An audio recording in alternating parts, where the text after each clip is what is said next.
Chapter 17. Seriously, Bookworm grumbles over the line. You could have at least left me with one functioning thruster. I stare at the sparking heap of metal that had once been a deadly flying robot. Your recklessness has consequences, Bookworm. I shoot back, turning one of his favorite phrases back on him. Disarming your mecha was necessary, I say in a bad mockery of his manner of speech. Now how about we talk about the real mission? I'm done being kept in the dark. What's the true mission here? I demand, crossing my mecha's arms. Your foolishness is only matched by your combat prowess, Bookworm sighs, but then he speaks over calm, serious as a system crash. You were never just chasing rogue terrorists, or on some boring diplomatic tour. Our intel pointed us to something bigger, the Chaos Faction's secret weapon, one designed to kill Star Knights. Part of the plan, I echo, my voice trailing off. Not just some wild goose chase, but a hunt for an Antaeus tech. Indeed, you're joining the rebels. Even the fall of Werner Blackstar was orchestrated from higher up than you realize. You were the perfect knight for the job, a masterful fighter, a strong jumper, but you would be trapped in whatever system we sent you. Bookworm divulges, and despite the chaos around us, his words hit like a comet's impact. Always a pawn in someone else's game, I mutter under my breath. My whole career up to this point took on a strange cast in my mind's eye. My rescue of Jade, a girl who fit my romantic type, a rebel, a cell leader, and me, fresh from the academy, a little hatchling falling for his first rescue. Drifting through the cosmic ballet of debris and stars, I kept my eyes locked on Bookworm, who was cursing louder than a solar storm as he fumbled in his mangled mecha. Ice Wolf, he grumbled, as much as I enjoy floating aimlessly in space, I could do without the disarming experience. Very punny, I quipped, pushing aside a chunk of metal that used to be part of our ship. It wasn't the time for laughs, though, not with questions burning hotter than re-entry. Bookworm, cut the crap. What's the real deal with this op? We're out here doing space acrobatics when we should be planetside. He sighed, his voice crackling through the comms like a vintage vinyl. The real mission, Ice Wolf, is to sniff out the Chaos Legion's trump card, their secret weapon against us Star Knights. I arched an eyebrow, or at least I would have if I wasn't in combat sleep. And the whole ship goes kaboom part? Collateral damage, he said, almost too casual for my taste.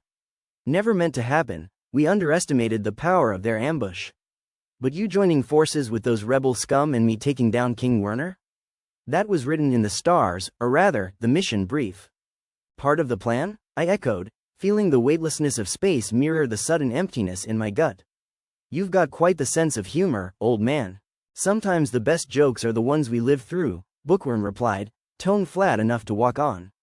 Now let's salvage what we can and find that weapon before the galaxy turns inside out. Collateral damage? I spit the words out like they were poison. You're telling me my life, and everyone else's, is just a line in your ledger? Focus, Ice Wolf, Bookworm grunted, his voice a sharp crack over the comms. We have bigger fish to fry. If Chaos Legion does have a weapon that works against Star Knights that isn't another Star Knight, the Empire will crumble. I clamped down on the surge of anger rising within me and got to work. My mind reached out mentally, sending the command to the beacon to return to its designated spot and initiating the beacon sequence. In space, the beacon zipped back to its designated spot in space and just sat there, but in my awakened mind's eye, I felt the device bloomed like a crystal flower, its petals swirling with light as it sent out call to the other jump beacons and more importantly the other Star Knights. All right, beacons live, I kept my tone clipped, businesslike. Now, how about you fill in the rest of the damn blanks? Bookworm was silent for a moment, and when he spoke again, his voice was laced with something cold and calculating. The plan was always multi-layered. Jade Stone Blood, the fiery little insurgent, was meant to draw you in. The heads of all the corporations and their heirs are carefully watched, and sadly most go through the Chaos Faction phase. They make a Chaos Legion cell spout some propaganda before they run the numbers, realize they can't win and just settle down and turn to corporate intrigue and a vast ocean of credits. Draw me in? I echoed, pulse hammering in my ears, not wanting to believe what I was hearing. Her defiance, her spirit, it was all designed to seduce you to their cause, to sway you into hunting down the weapon we need. As for your duel with me, it was staged so you'd have no choice but to use the secret weapon, because let's face it, you couldn't have taken me down otherwise. Jade was already past the Chaos Faction phase. Before she even got to this planet, I shout across our link. I know your meddling instructor, Stone Drake took her aside and explained what happened to her parents and even told her about their graves on the iceball our home station orbits. Bookworm says angrily, but the mission had to go forward, and that's where Helen came in. What? I gasp. How could he tell her that? Thinking about my own block regarding the crystal trees. No, he didn't tell Jade everything. Stone Drake just spun her a story about how her parents died valiantly fighting a chaos faction group, which is mostly true, and said we recovered the bodies but hid that they were dead because what they were fighting over was top secret. Which is why I had to stage another little fight between us. Staged? I felt like I'd been sucker punched. You mean all those dead people, the nobles, the bank guards dead? That was all just some sick theater? Every war has its play actors, and you played your part well. Never thought you could beat me, he said, almost admiringly, although I did go easy on you. But you didn't find the weapon, did you? An unforeseen hiccup in our grand scheme. The giant rift cutter is nice, but we already know about it, and only someone like you can use it, and after a few uses it explodes, so be careful how many times you activate it, Bookworm says in his lecturing tone. My hands clenched into fists even in my combat dream, the metal of my mecha's gauntlets groaning under the pressure, mimicking my body with its larger one. You used me, Bookworm. You all did, the entire Star Knight Council. And for what? Some mythical superweapon? Superweapon or not, we cannot allow chaos to tip the balance, he insisted firmly. You know the stakes. Stakes be damned, I raged. How many have died for this farce? A whole jump ship, 100 loyal soldiers, that whole fort of nobles dead for what nothing. There is no weapon or Helen would have used it on you. Careful, pup, Bookworm warned. Don't let your pride cloud your judgment. We have a galaxy to save. And how much blood is acceptable? I cried out over the comm. Far more than this, Bookworm says with a heavy weariness in his voice. All the death, all the pain we cause is but a tiny fraction of what would occur if we didn't rule. The eyes, those cold heartless calculators have run the numbers over and over, and we are the best answer. This only works if we are the most powerful force in the Empire, you know this. Save it, I shot back, bitterness coating my tongue. This pup is done taking orders. I knew in my heart it was true, it didn't make the sting any less painful. So I barked at my defeated mentor. The silence that followed was heavy, pregnant with unspoken accusations and regrets.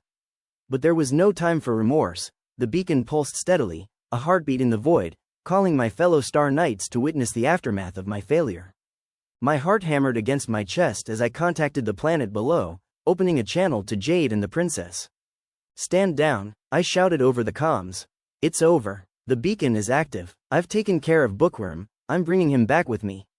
Jade's confused voice crackled through. What, Ice Wolf, you won, isn't it over? What's the problem, what's going on? Before I could explain, the princess's cold voice sliced in.